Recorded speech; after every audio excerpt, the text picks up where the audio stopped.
इस वीडियो में हम हिंदी वर्तनी का मानक रूप या अर्थात हिंदी वर्तनी का मानकीकरण इसके बारे में जानने वाले हैं। हिंदी भाषा साहित्य के अध्येताओं के लिए यह वीडियो काफी महत्वपूर्ण होगा, क्योंकि हिंदी वर्तनी तथा उसका लिखने का तरीका, इसका ज्ञान सभी को होना चाहिए। भारत के विभिन्न राज्यों में, उसी प्रकार विदेशों में भी हिंदी भाषा लिखी जाती है, लेकिन इस लिखावट में एक समानता के लिए काफी प्रयास हो रहे हैं। इस दिशा में हिंदी वर्तनी के मानकीकरण की ओर देखा जा सकता है।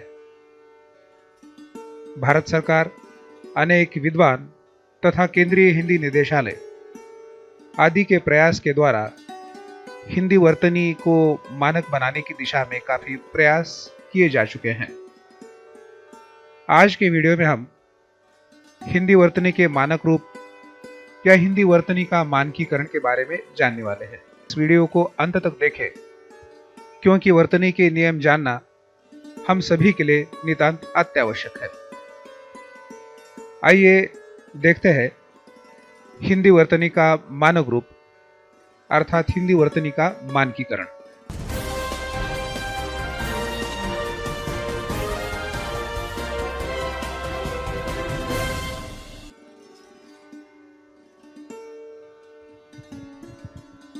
हिंदी वर्तनी का मानक रूप स्टैंडर्डाइजेशन ऑफ हिंदी स्पेलिंग। लिखने की रीति को वर्तनी कहते हैं।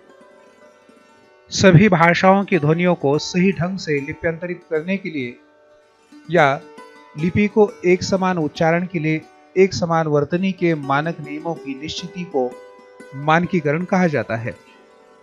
किसी भी भाषा की ध्वनियों को अपनी भाषा में समान रूप से लिप्यंतरित करने की क्षमता होगी, उतनी ही वह भाषा श्रेष्ठ कहलाई जा सकेगी। वर्तनी का संबंध उस भाषा की ध्वनियों के उच्चारण एवं लिखावट से है। एक ही स्वर को प्रकट करने के लिए वर्णों के विविध रूपों का प्रयोग वर्तनी को जटिल बना देता है। इसके लिए वर्णों के मानक बनाने की या मानकीकरण की आवश्यकता होती है। मानक भाषा अर्थात स्टैंडर्ड लैंग्वेज, इसका अर्थ है व्याकरण सम्मत, शुद्ध, परिनिष्ठित, परिमार्जित भाषा। मानक भाषा दोष रहित होती है। किसी भी राज्य या देश की मानक भाषा दोष रहित होनी चाहिए। राज्य या देश के सारे व्यवहार मानक भाषा में ही किए जाते हैं। उसी प्रकार सरकारी कामकाज की भाषा के रूप में मानक भाषा का ही प्रयोग होता है। मानक भाषा सामाजिक, सांस्कृतिक, आर्थिक क्षेत्र में भी प्रयुक्त होती है। शिक्षित वर्ग द्वारा इस भाषा को प्रयोग में लाया जाता है। कोई भी भाषा मानकीकरण के 3 चरण होते हैं। उसमें पहला बोली, दूसरा भाषा और तीसरा मानक भाषा। 1966 में शिक्षा मंत्रालय ने परिवर्धित देवनागरी वर्णमाला नामक पुस्तिका प्रकाशित की। उसके बाद हिंदी वर्तनी में विविधता को दूर करने के लिए तथा उसमें एकरूपता लाने के लिए शिक्षा मंत्रालय ने कई प्रकार के प्रयास किए। अनेक भाषाविदों के मतों को जान लिया। 1967 में हिंदी वर्तनी का मानकीकरण नामक पुस्तक प्रकाशित की। 1983 में केंद्रीय हिंदी निदेशालय ने शिक्षा मंत्रालय द्वारा प्रकाशित पुस्तकों में संशोधन कर मानकीकरण की दृष्टि से परिवर्धन कर देवनागरी लिपि तथा हिंदी वर्तनी का मानकीकरण नामक किताब प्रकाशित की। परिवर्धित वर्णमाला में कुछ प्रतीक चिन्ह जोड़े गए। संविधान की 8वीं अनुसूची में स्वीकृत भारतीय भाषाओं को देवनागरी में लिखा जा सके, इसलिए समस्त भारतीय भाषाओं की ध्वनियों को देवनागरी में लिपिबद्ध करने की दिशा में प्रयास किए जा रहे हैं। देवनागरी लिपि हिंदी के साथ साथ संस्कृत, मराठी, कोंकणी, संताली, बोडो, भोजपुरी, नेपाली आदि भाषाओं की लिपि है। 14 सितंबर 1949 को देवनागरी लिपि में लिखित हिंदी को संघ राज्य की राजभाषा के रूप में स्वीकार किया गया। भारतीय संविधान ने हिंदी को राजभाषा के रूप में स्वीकृत करने के बाद हिंदी की लिपि, वर्तनी और अंकों में एक रूपता तथा एक समानता लाना जरूरी था। इसके लिए विविध स्तरों पर प्रयास शुरू हुए। 1966 में शिक्षा मंत्रालय ने मानक देवनागरी वर्णमाला प्रकाशित की। देवनागरी के कई वर्ण एक से अधिक रूपों में लिखे जाते थे। वे एक ही रूपों में प्रयुक्त किए जाने लगे। उन वर्णों का एक ही मानक रूप निश्चित हुआ। हिंदी भारत की राजभाषा बनने के बाद हिंदी में भारत की सभी प्रादेशिक भाषाओं के ध्वनि चिन्हों को हिंदी में लिखने के लिए नए नए लिपि चिन्हों का समावेश किया गया। आइए अब देखते हैं वर्णमाला का मानक रूप।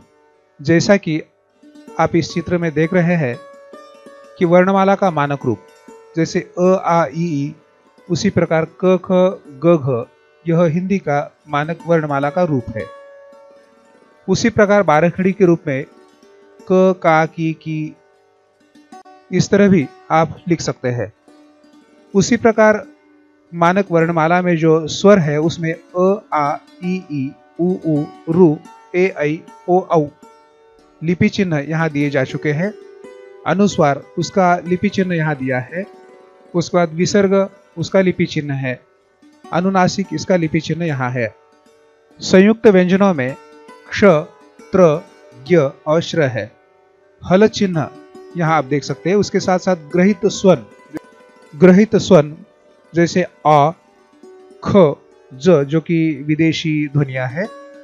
उसके बाद भारतीय अंकों का अंतरराष्ट्रीय रूप जैसे 1, 2, 3, 4, 5, 6 ये जो अंकों का अंतरराष्ट्रीय रूप स्वीकार किया गया है। उसी प्रकार मात्रा की वर्तनी जैसे इसमें मान्य वर्तनियां हैं जैसे ई, उ, ए, ऐ। अमान्य के अंतर्गत ई, उ, ए, ऐ ये जो काका कालेलकर की लिपि कही जाती है इसे अमान्य किया गया है। जैसे आप देखते हैं अल्पप्राण व्यंजन। वर्णमाला के प्रत्येक वर्ग का पहला और तीसरा अक्षर अल्पप्राण होता है। उनमें क, च, ज, ट, ड, त, द, प और ब का समावेश है। उसके बाद महाप्राण। वर्णमाला के प्रत्येक वर्ग का दूसरा और चौथा अक्षर महाप्राण होता है। उनमें ख, घ, छ, झ, ठ, ध, थ, फ और भ। अल्पप्राण और महाप्राण के संयुक्ताक्षर इस प्रकार है। जैसे संयुक्ताक्षर बनाने से पूर्व हमेशा अल्पप्राण व्यंजन आता है। जैसे मक्खी, दक्षिण, मत्था, पत्थर, कत्थक, अच्छा, इच्छा, मच्छर, बुद्ध, वृद्ध, शुद्ध, बुढ़ा, गड्ढा। अब यहाँ आप देख सकते हैं कि अल्पप्राण संयुक्ताक्षर बनाते समय अल्पप्राण और महाप्राण दोनों का उपयोग होता है। जैसे कि हम यहाँ एक उदाहरण के रूप में मक्खी शब्द को देखें तो यहाँ मक्खी का क जो है वह अल्पप्राण है और ख जो है वह महाप्राण है। इस तरह अल्पप्राण और महाप्राण के वर्णों के संयोग से संयुक्ताक्षर बनाए जाते हैं। ण और ळ का प्रयोग। व्यक्तिवाचक संज्ञा के अंतर्गत शहर, भवन, नाम आदि में ण या ळ का प्रयोग होता है तो उसे उसी प्रकार लिखना चाहिए। जैसे कि मराठी में ळ का अधिक प्रयोग होता है। जैसे कि पुणे न कि पुणे, जैसे कि इंगळे न कि इंगले। ठाणे यहाँ थाना नहीं लिखना चाहिए। साळुंके उसको सालुंके नहीं लिखना चाहिए क्योंकि शहर, भवन, नाम आदि में ण या ळ का प्रयोग जो होता है उसी प्रकार उसे लिखना चाहिए। हिंदी के कारक चिन्ह सभी प्रकार की संज्ञा शब्दों में प्रतिपादित पृथक लिखे जाए। जैसे राम ने, राम को, राम से, स्त्री का, स्त्री से, सेवा में। अब यहाँ ने, को, से, का, से या में ये सारे कारक चिन्ह है। सर्वनाम के साथ प्रत्यय होने पर दोनों संयुक्ताक्षर होते हैं। जैसे कि तूने, उसने, उसको, उस पर, मुझको, हमने, तुमने, मैंने, उसने या आपने। अब यहां जैसे कि तू, उस, मुझ, हम, तुम, मैं, इन शब्दों के साथ प्रत्यय लगा है और दोनों संयुक्ताक्षर हो चुके हैं, अर्थात सर्वनाम के साथ प्रत्यय होने पर दोनों संयुक्ताक्षर हो गए हैं। सर्वनाम के साथ दो प्रत्यय होने पर अंतिम प्रत्यय अलग होता है, अथवा सर्वनाम के साथ यदि दो कारक चिन्ह हो तो उसमें से पहला मिलाकर और दूसरा पृथक लिखा जाए। जैसे कि इस उदाहरण में देख सकते हैं कि उनमें से, आप में से, मुझ में से, उसके लिए, इसमें से। अब यहां आपने देखा कि सर्वनाम के साथ दो प्रत्यय लग चुके हैं, जैसे उन, इसके साथ साथ में और से लग गया है, जैसे आप, इसमें भी में और से लग गया है। इस प्रकार सर्वनाम के साथ दो प्रत्यय होने पर अंतिम प्रत्यय अलग होता है। यदि य और व का प्रयोग स्वरात्मक हो तो ये का ए और वा का आ हो जाता है। अब आप देख सकते हैं कि किए कोष्टक में जो लिखा है वह गलत किए हैं। गए, गई, नई, रुपये, हुआ, कौवा। हाइफन वाले शब्द जैसे कि फूल सा, बहुत सा, रात सा, साधारण सा, उषा सा, एक सा, घबराया सा, छोटा सा, जरा सा। अब यहां जैसे प्रत्येक शब्द के बाद सा लगने से पहले हाइफन लगा हुआ है। द्वंद्व समास के प्रयोग में हाइफन का प्रयोग होता है, जैसे घर परिवार, हवा पानी, रूखी सूखी, खाना पीना, राम लक्ष्मण, चाल चलन, लेन देन, खान पान, जेठानी देवरानी, दिन रात, नहाना धोना, चाल चलन, पढ़ना लिखना, खेलना कूदना। सा से सी आदि के पूर्व हाइफन रखा जाए, जैसे कि तुम सा, चाकू से। अब इन उदाहरणों में आप देख सकते हैं कि सा से सी या जैसे तुम सी या तुम सा से पहले हाइफन रखा गया है। तत्पुरुष समास में हाइफन का प्रयोग केवल वही किया जाए जहां उसके बिना भ्रम होने की संभावना हो, अन्यथा नहीं, जैसे भू तत्व। द्विरुक्त शब्द के प्रयोग में हाइफन का प्रयोग होता है, जैसे एक जैसे लगने वाले शब्द जैसे आगे आगे, सरसर, खी, जगह जगह, तरह तरह, धीरे धीरे, बड़े बड़े, रोज रोज, सच सच, गरम गरम, बीच बीच। इस तरह द्विरुक्त शब्द अर्थात दोनों का अर्थ सा अर्थात एक जैसा होता है, इनके बीच हाइफन का प्रयोग होता है। सामान्यतः तत्पुरुष समास में हाइफन लगाने की आवश्यकता नहीं है, जैसे राम राज्य, राजकुमार, गंगाजल, ग्रामवासी या आत्महत्या। इन शब्दों में हाइफन लगाने की आवश्यकता नहीं है। सम्मानार्थक शब्द जैसे श्री जी पृथक लिखे जाते हैं या पृथक लिखे जाए, जैसे श्री विवेक, महात्मा जी। यदि श्री और जी व्यक्तिवाचक संज्ञा के ही भाग हो तो मिलाकर लिखे, जैसे श्री राम, राम जी। ये व्यक्तिवाचक संज्ञा होने की वजह से श्री और जी इन शब्दों के साथ लगे हुए हैं, अन्यथा अलग लिखे। श्र का उच्चारण री हो जाता है, जैसे कि ऋषि, इसका उच्चारण ऋषि, ऋण, इसका उच्चारण ऋण, अमृत, इसका उच्चारण अमृत हो जाता है, अर्थात रू का उच्चारण री हो जाता है। अब ज्ञ का उच्चारण, ज्ञ युक्त शब्दों के उच्चारण में ज्ञ का उच्चारण ज्ञ हो जाता है, जैसे ज्ञ, जैसे ज्ञान, ज्ञान, इसका उच्चारण ज्ञान होगा। यज्ञ अर्थात यज्ञ, इसका उच्चारण यज्ञ होगा। आज्ञा, इसका उच्चारण आज्ञा होगा। ज्ञानदेव, इसका उच्चारण ज्ञानदेव, इस तरह किया जाता है। संयुक्त क्रियापदों में सभी अंगीभूत क्रियाएं पृथक पृथक लिखी जाएं, जैसे पढ़ा करता है, आ सकता है, जाया करता है, खाया करता है, खेला करता है, घूमता रहेगा, बढ़ते चले जा रहे हैं। अब देखते हैं संयुक्त वर्ण। खड़ी पाई वाले संयुक्त व्यंजनों का संयुक्त रूप खड़ी पाई को हटाकर बनाया जाता है, जैसे ख्याति, लग्न, प्यास, डिब्बा, व्यास, श्लोक, न्यास, कच्चा, विघ्न, नगण्य, राष्ट्रीय, पथ्य, ध्वनि, कुत्ता, व्यास, उल्लेख, स्वीकृत, त्र्यंबक। इन शब्दों में खड़ी पाई वाले संयुक्त व्यंजनों का संयुक्त रूप खड़ी पाई को हटाकर बनाया गया है। जैसे कि अब मान लो ख्याति, ख्याति का ख जो है उसकी खड़ी पाई को हटाकर उसे ख्याति बनाया है। गोलाई वाले अंग हटाकर, अब संयुक्त वर्ण बनाने का तरीका दूसरा, गोलाई वाले अंग हटाकर, जैसे क और फ के हुक को हटाकर संयुक्त अक्षर बनाए जाए। जैसे क का गोलाई वाला अंग हटाकर पक्का शब्द बनाया गया है। उसी प्रकार चक्का, टक्कर, मुक्त। उसी प्रकार फ का भी गोलाई वाला अंग हटाकर जैसे मुफ्त, दफ्तर। इस तरह व्यंजन संयुक्त व्यंजन बनाए जाते हैं।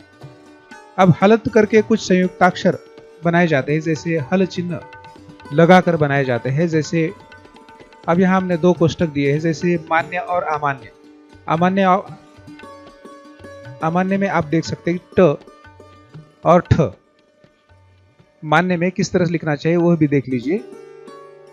जैसे सही और गलत के रूप में अब यहाँ हम इसके विस्तार से देख लेते हैं। जैसे गलत लट्टू लेकिन सही लट्टू, जैसे ट को हलंत लगाकर लिखा गया है ट को। उसी प्रकार बुढ़ा, जैसे बुढ़ा ड को हलंत लगाकर बुढ़ा शब्द लिखा गया है। उसी प्रकार प्रसिद्ध है, उसी प्रकार ब्रह्मा, और उसी प्रकार वांग्मय शब्द सही लिखा जाए। कुछ शब्द यहाँ दिए हैं जो सही लिखे जाते हैं। द्वितीय, बुद्धि, पद्य, उत्तर, चक्का, वृद्ध, बुढ़ा, गद्य, इकट्ठा, पक्का, उद्योग, टक्कर, प्रसिद्ध, सिद्धि आदि। संस्कृत भाषा के मूल श्लोकों को उद्धृत करते समय संयुक्ताक्षर पुरानी शैली में लिखे जा सकेंगे। जैसे संयुक्त मूल संस्कृत का शब्द, चिन्ह, विद्या, विद्वान, वृद्ध, द्वितीय, बुद्धि आदि। किंतु इन्हें मानक नियमों के अनुसार भी आप लिख सकते हैं। अब संयुक्त र के प्रचलित तीनों रूप यथावत रहेंगे। जैसे कि र तीन प्रकार से अलग अलग लिखा जाता है। जैसे र प्रकार में र आ गया है, धर्म में र आ गया है, उसी प्रकार राष्ट्र उसमें भी र आ गया है। इस प्रकार संयुक्त र के प्रचलित तीनों रूप यथावत रहेंगे। उसके साथ साथ तक, साथ आदि अव्यय सदा पृथक लिखे जाएं। जैसे यहाँ तक, आज तक, मरते दम तक, उसके साथ, आपके साथ। अनुस्वार व्यंजन है और अनुनासिक स्वर का नासिक के विकास है। यदि दोनों अर्थभेदक भी है, अतः हिंदी में अनुस्वार और अनुनासिकता चिन्ह दोनों ही प्रचलित रहेंगे। संस्कृत के कुछ तत्सम शब्दों के अंत में अनुस्वार का प्रयोग म का सूचक है। जैसे अहम, एवं, शिवम। हिंदी के शब्दों में उचित ढंग से चंद्रबिंदु का प्रयोग अनिवार्य होगा। चंद्रबिंदु के अभाव में अर्थ भ्रम की गुंजाइश रहती है। जैसे हस और हंस, अंगना और अंगना, अंगना और अंगना, स्वांग और स्वांग। जैसे कि आप हंस और हंस के फर्क को जान सकते हैं। केवल चंद्रबिंदु के अभाव में इस तरह भ्रम निर्माण हुआ है, इसलिए चंद्रबिंदु की आवश्यकता समय समय पर होती है।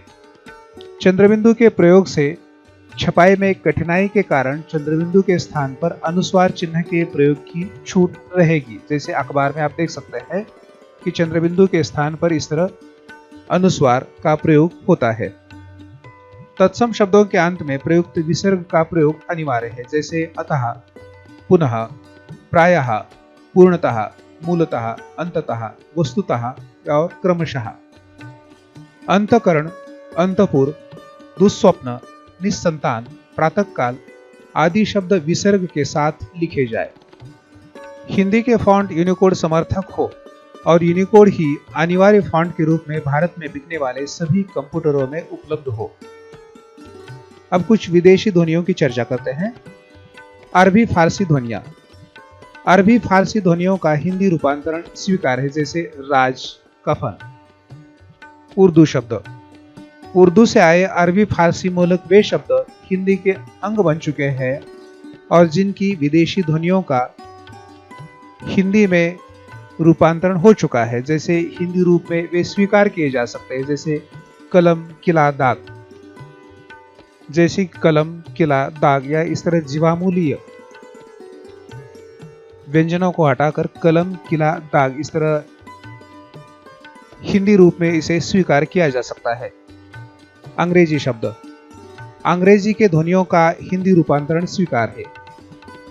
हिंदी के जिन शब्दों में अर्धविवृत ओ ध्वनि का प्रयोग होता है, उसके शुद्ध रूप का हिंदी में प्रयोग अभीष्ट होने पर आ की मात्रा के ऊपर अर्धचंद्र का प्रयोग किया जाए, जैसे office, logic, locker, hall, mall, talkies, pocket, rocket और सॉकेट। अब कुछ विराम चिन्हों का परिचय देख लेते हैं जो मानक है। पूर्ण विराम। आप यहाँ पीले रंग में पूर्ण विराम को देख सकते हैं, जिसे फुल स्टॉप के नाम से भी जाना जाता है। दूसरा चिन्ह है प्रश्न चिन्ह, साइन ऑफ इंटरोगेशन अर्थात क्वेश्चन मार्क। पीले रंग में आप इसे देख सकते हैं। विस्मय सूचक चिन्ह अर्थात संबोध सूचक चिन्ह, साइन ऑफ एक्सक्लेमेशन। अपूर्ण विराम, इसे ही उपविराम के नाम से भी जाना जाता है, अंग्रेजी में से कोलन कहा जाता है। पीले रंग में इसे दर्शाया गया है। अर्धविराम अर्थात सेमीकोलन, पीले रंग में आप दर्शाया गया है, आप इसे देख सकते हैं। अल्पविराम अर्थात कॉमा, पीले रंग में इसे दिखाया गया है, आप इसे देख सकते हैं। ऊर्ध्व अल्प विराम अर्थात एपोस्ट्रोफीज, पीले रंग में इसे दिखाया गया है। अंग्रेजी में यह चिन्ह संबंध सूचक है, हिंदी में यह चिन्ह अंक लोप का सूचक है, जैसे कि सन 1948 से सन 1950 ये लिखने के लिए आप इस चिन्ह का प्रयोग करके लिख सकते हैं, जैसे सन ऊर्ध्व अल्पविराम 48 से सन ऊर्ध्व अल्पविराम 50। हालांकि इसका प्रयोग बहुत कम मात्रा में होता है अंग्रेजी की अपेक्षा। अगला चिन्ह है निर्देशक चिन्ह, जिसे डैश के नाम से भी जाना जाता है। पीली रेखा में आप इसे देख सकते हैं। निर्देशक चिन्ह का आकार योजक चिन्ह से लंबा होता है, ये थोड़ा बहुत फर्क है। निर्देशक चिन्ह का आकार योजक चिन्ह से थोड़ा लंबा होता है, जैसे स्वराज हमारा जन्मसिद्ध अधिकार है। फिर निर्देशक चिन्ह और आगे तिलक। विवरण चिन्ह कोलन डैश, पीले रंग में आप इसे देख सकते हैं, जैसे जीवन परिचय, उसके आगे विवरण चिन्ह दिया गया है। उद्धरण चिन्ह इन्वर्टेड कॉमा, पीले रंग में इसे दर्शाया गया है। शब्द चिन्ह सिंगल इन्वर्टेड कॉमा, पीले रंग में इसे दर्शाया गया है, जैसे बाल भारती। बाल भारती बच्चों की पत्रिका है। इस वाक्य में बाल भारती को सिंगल इन्वर्टेड कॉमा में लिखा गया है, अर्थात शब्द चिन्ह का यहां प्रयोग किया गया है। अगला चिन्ह है कोष्ठक, इसे ब्रैकेट्स कह सकते हैं। अंकों या वर्णों या कुछ बातों को ब्रैकेट के माध्यम से प्रयुक्त कर सकते हैं। कोई बात ब्रैकेट में दिखाने के लिए, कोष्ठक में दिखाने के लिए इसका प्रयोग होता है। अगला चिन्ह है लोप चिन्ह, एलिमिनेशन साइन। कोष्ठक में आप इसे देख सकते हैं, पीले रंग में इसे देख सकते हैं, जैसे तेरी डैश डैश, तैसी, यदि आप डैश डैश। जैसे कुछ शब्द छूट गया है, जैसे किसी चिन्ह का, किसी शब्द का लोप हुआ है या कोई शब्द लुप्त हुआ है, इस तरह के लेखन में लोप चिन्ह का प्रयोग होता है। इसे एलिमिनेशन साइन के नाम से भी जाना जाता है। अगला चिन्ह है संक्षेप सूचक चिन्ह या संक्षिप्त बिंदु, एब्रिविएशन साइन। इसके दो प्रकार है, आप पीले रंग में आप इसे देख सकते हैं, जैसे MA, एम और ए के बाद इस तरह संक्षेप सूचक चिन्ह लिखा गया है, या संक्षिप्त बिंदु अर्थात एम ए संक्षिप्त बिंदु, इसका भी आप प्रयोग कर सकते हैं। जैसे कि सेंटीमीटर लिखने के लिए इसका उपयोग होता है, उसी प्रकार किलोमीटर लिखने के लिए इसका उपयोग होता है। अगला चिन्ह है योजक चिन्ह, हाइफन के नाम से जाना जाता है। पीले रंग में आप इसे देख सकते हैं। जैसे माता पिता, माता और पिता के बीच इस तरह योजक चिन्ह लग चुका है। घर घर, इसके बीच योजक चिन्ह लग चुका है। छोटा सा, यहाँ योजक चिन्ह लग चुका है। भूतत्व, यहाँ भी योजक चिन्ह का प्रयोग किया गया है। अब देखते हैं अंकों का अक्षर लेखन। हालांकि 1 से लेकर 50 तक और फिर 50 से लेकर 100 तक यहाँ अक्षर दिए जा चुके हैं। बहुत बार इसे लिखने में गलती हो सकती है, इसलिए इसका अध्ययन भी नितांत आवश्यक होता है। अंकों का अक्षर लेखन पढ़ने के लिए चाहे तो आप इस वीडियो को पॉज करके भी आप इसे पढ़ सकते हैं। क्रम सूचक संख्या यह इस प्रकार लिखी जाती है: पहला, दूसरा, तीसरा, चौथा, पांचवा, छठा। अब यहां देख सकते हैं छठवां नहीं लिखा जाता, छठा लिखा जाता है। सातवां, आठवां, नवा और 10वां। उसी प्रकार प्रथम, द्वितीय, तृतीय, चतुर्थ, पंचम, षष्ठ, षष्ठम नहीं, सप्तम, अष्टम, नवम और दशम। अब यहां भी उसी प्रकार की गलती हो सकती है कि षष्ठम नहीं लिखा जाता है। ज्यादातर हम लिखते हैं पंचम के बाद षष्ठम लिखते हैं, लेकिन षष्ठम नहीं लिखा जाता, तो षष्ठ लिखा जाता है। तो छात्रों, अभी हमने मानक हिंदी वर्णमाला या उसके लेखन के बारे में कुछ नियमों को जान लिया। हालांकि यह नियम काफी विस्तार से भी दिए जा सकते थे, लेकिन समय सीमा के चलते हमने इसे संक्षेप में आप तक पहुंचाने की कोशिश की। निश्चित रूप से आपको हिंदी वर्तनी के नियम या हिंदी वर्तनी का मानकीकरण, इसके बारे में काफी जानकारी प्राप्त हुई होगी। आप इसी तरह अपने विश्वविद्यालय के पाठ्यक्रम, हिंदी प्रतियोगी परीक्षा तथा नेट सेट आदि परीक्षाओं के लिए उपयोगी वीडियो देखने के लिए इस चैनल को लाइक, शेयर और सब्सक्राइब करें।